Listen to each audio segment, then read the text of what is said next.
Let's get your take on the judge saying now that Harry can take the British government to court over his security. What do you make of it?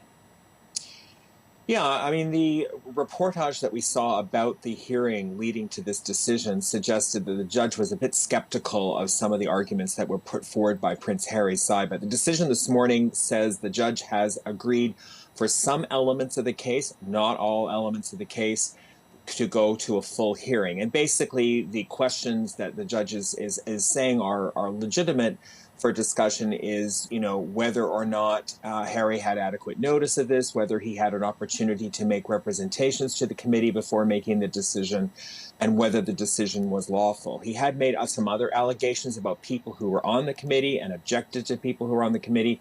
The judge has ruled that those cannot go forward to a full hearing. So this is, just a continuation of what's been going on. It was a step that was necessary before a full hearing against the government decision could go forward. And the judge makes quite clear in the decision today that it's not really a statement as to whether the overall case has merits or not. So there's still a lot of water to pass under this bridge. So do you see the prince actually taking them to court? Well, he did. I mean, he has started this action. He feels fairly strongly that he should be entitled to security funded by the public because of his status as sixth in line to the throne and some of his activities, not the least of which was being in Afghanistan in a very high-profile way. The British government's taking the view that, once you leave the royal family, the working royal family, you move to another country, it's not the public's responsibility to do that anymore. And a lot of this turns on what happens in the United Kingdom. What I think was interesting is that when the Duke and Duchess were in the UK for the Jubilee, they were accorded a degree of security. It appears that that was government-based security as they were attending public functions and state ceremonies in conjunction with their role. Whether they'll leave that and see that as adequate or not, I don't know. But I mean, Prince Harry does seem to have a bone to pick with a number of parts of the British establishment, the media, the government, even the royal family. So I would expect this will continue to go ahead. Well, a lot of people might be watching this conversation, Richard, thinking, well, why can't the Queen just say Harry should get security?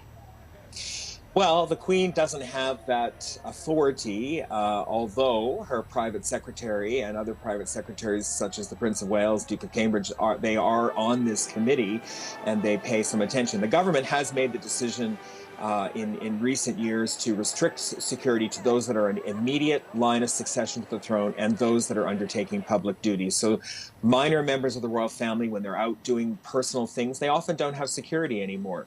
That would have been different a while ago, but the government made a decision now with the size of the royal family, the number of children, particularly the 3 children of the Cambridge children, that their resources are tied up with that. So that is a decision for the government, and the Queen herself, wouldn't really intervene. Although I suspect that the palace has probably, tried to keep some peace in the family and ensure that they were properly treated when they came to the United Kingdom for the Platinum Jubilee celebrations. Okay, and you raise a good point, and we'll end with this. Are we talking about security for Harry and Meghan if they go to Whole Foods or if they travel overseas? Yeah, I think there's 3 elements to it. Is, what's their overall security posture generally, now especially because they're living in the United States? Do the British taxpayers have to pay for that if they've chosen to live there? I think the answer to that is clearly no. What happens when they come to the UK? Are they greeted by security when they land at the airport to go to their home? Their home actually is in a secure area near Windsor Castle. It is guarded by the police, as it is, always was, always will be. The question really is, if they undertake engagements in the UK as a result of Netflix or various other things that they're being paid to do, is the British taxpayer on the hook to provide security for them? And the government's position is no.